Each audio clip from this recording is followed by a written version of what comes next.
Hi, I'm Norman Perillo, a furniture designer maker at Perillo Design and a woodworking educator author at WoodSkills.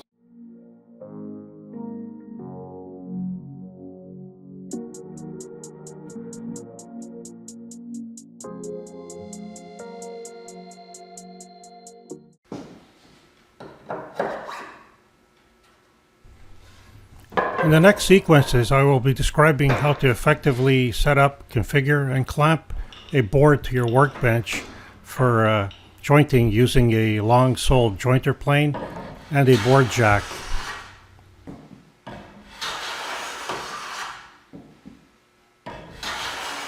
So this was locked into your workbench. And for example, if I'm setting up to edge joint a board from here to here, let's actually do it.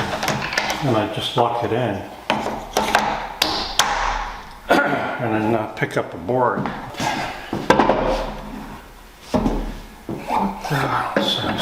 This dog. You see the arbitrary spacing of the holes is so you can use you can have different widths of boards. So this you can see the advantage of having a sliding board jack. Without this, you have no means of holding this board up if you're edge joining, if you're hand planing along. The hand plane would just bring the board down at this end, unless you're doing it on the surface, which can get unwieldy if it's a wide board. So this works really well, super strong, and I've been using it for a few days now. So again, you can use it to clamp boards on their sides too.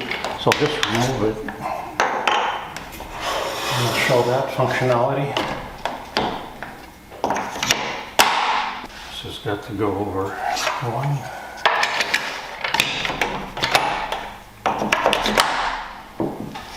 So if I had a board, I'd probably,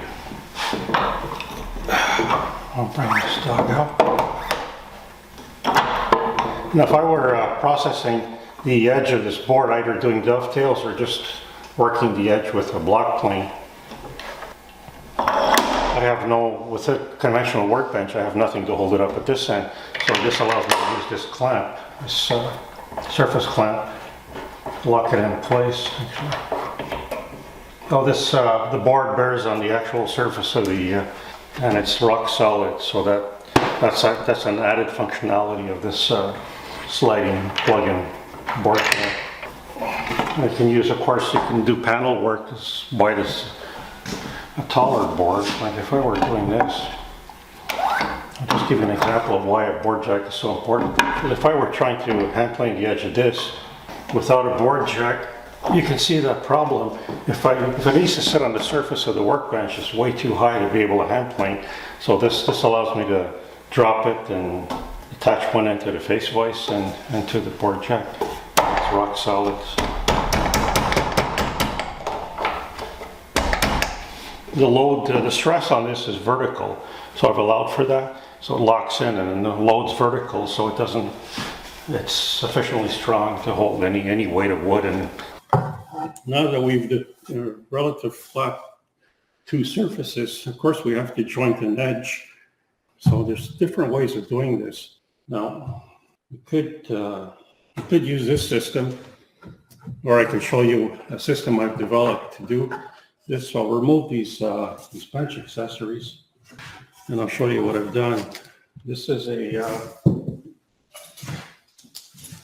is portable, and what this does is attaches to the bench and serves to hold your work up.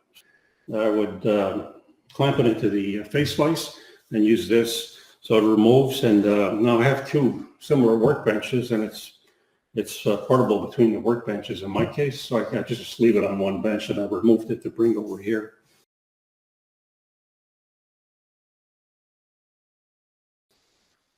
So I'll just install it. You can either use just a single screw, which works fine. It's fairly, because it locks in with the dowels. Now I do offer plans for this on my website. Got a key or something. I'll lock it in with a hex key. So it's really designed to be removable fairly quickly. And what it does is, there, it's locked in. What it does, I'll show you now. So if I'm jointing this board, The grain, I've already determined the orientation of the grain, the direction of the grain. So I'm marking it from, this is a little bit too long to just hold in the face twice. So what I do is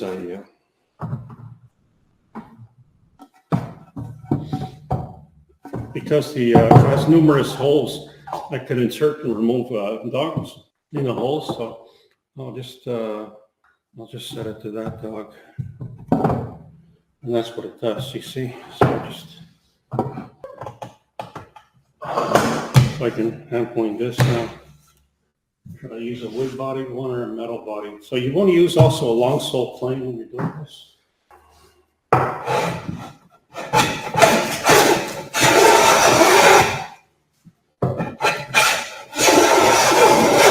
Ideally, the width of the blade is at least the width of the.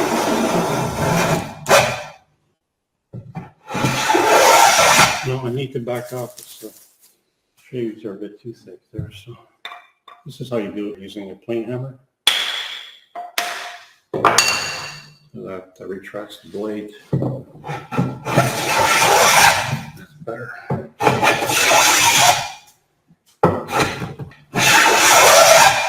So that's the idea. So this would, I periodically test for square here using one of the reference surfaces.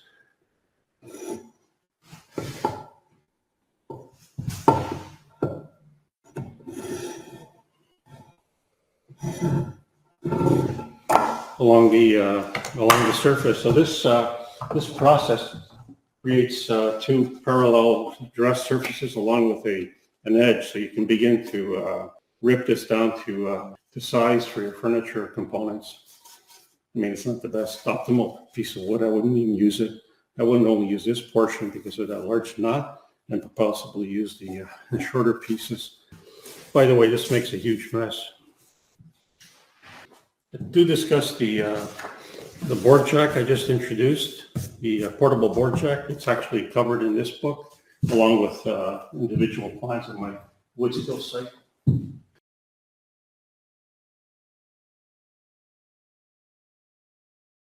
What I'll do is I'll remove this board jack, because it's actually, I normally have it permanently attached to my other workbench, so I can do it there. I can do all the edge joining there. So that's there. Now, so again, this is the portable board jack with some offsets, some bosses, so they fit into the dog holes on your bench. And the whole arrangement is arbitrary. You can do whatever you want. I mean, in this case, I'm using standard 3/4 inch dogs, metal, brass dogs in this case. I tend to use wooden dogs for the most part. Like this one here, a little catch. These are dogs that I've created with a leather face. I tend to use these because I prefer wood on wood when I'm hand planing and not having the blade go into some metal. So if you have any questions, just email me or my wood skill site. So I'm demonstrating the versatility of the portable board jack when clamped to the underside of the workbench surface, and how the different holes, the dog holes, allow flexibility in the different widths of boards you're jointing using your long sole jointer plane. I use this very regularly in my own furniture making. So please subscribe to my YouTube woodworking channel, where I share more of my woodworking techniques, my woodworking philosophy, my thoughts on woodworking, and all the challenges I've experienced. And I introduce some of the new forms of woodworking I've discovered. And also visit woodskills.com, where I have a good selection of my books, both in print and digital format, on woodworking, and all my online courses. And I also offer some woodworking plans.